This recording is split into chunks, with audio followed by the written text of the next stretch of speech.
Mga kapaglaom ayong buntag kaninyong tanan.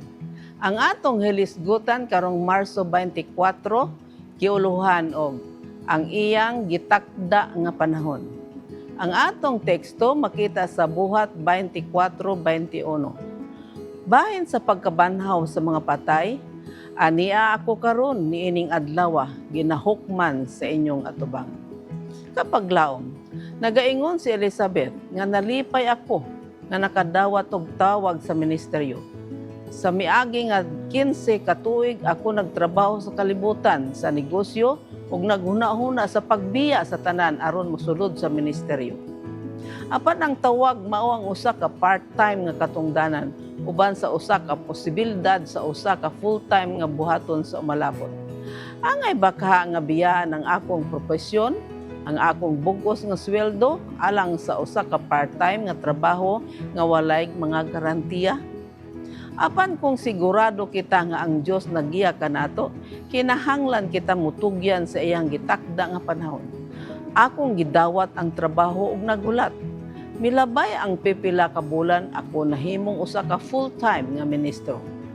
Samtang atong basahon ang gamhanang pagpamatuod ni Pablo sa libro sa Buhat, atong makitang usa ka walay kahadlok nga magwawali, nga maisugong nagpahayag sa ebanghelyo. Gisubli-subli kini niya sa pagbuhat ang pagpatinaw sa mga panagna mahitungod kang Hesus. Sa iyang kamatayon o sa iyang pagkabanhaw sa Cesarea, si Pablo nagpamatuod at tubangan ni Gobernador Felix, Buhat 24:21. Wala makita ni Felix ang bisan unsa diha kang Pablo nga tako sa kamatayon. Ug unya iyang gisugo ang kapitan sa pagbantay kang Pablo. Hinuon nga hatagan siya dutang kagawasan, versikulo 23.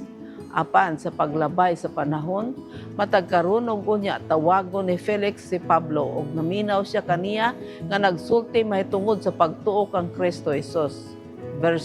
Versikulo 24. Nahanduraw ba ninyo ang mga huna-huna ni Pablo?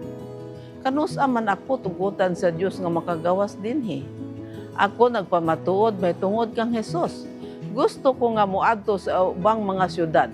Apan milabay pa ang daghang panahon ug si Felix usab adunay pipila ka tinago nga mga motibo.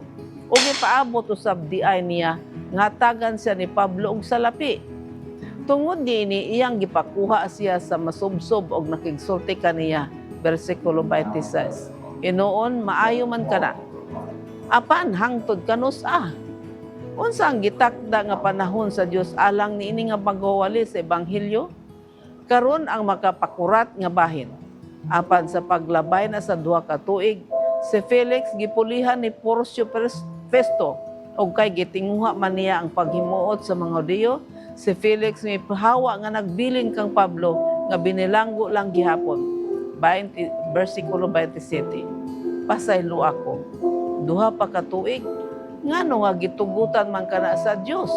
Hinuon makabaton si Pablo og pribileyo sa pagpamatud kang Hesus ngadto kang Felix, ngadto kang Hari Agripa kaduha ug sa iyang igsuon nga si Bernice. Buhat 25:26 sa dili pa siya moadto sa Roma. Kapaglaom, ang gitakda nga panahon sa Dios sigurado nga dili ato.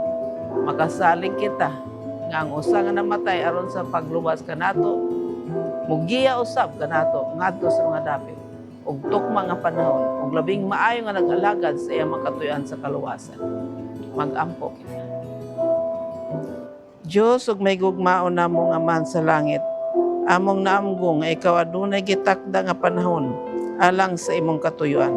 Tabangi kami Ginoo nga mosalig kanimo sa imong buot namo nga pagabuhaton sa takdang panahon sa ngalan ni Hesus. Amen.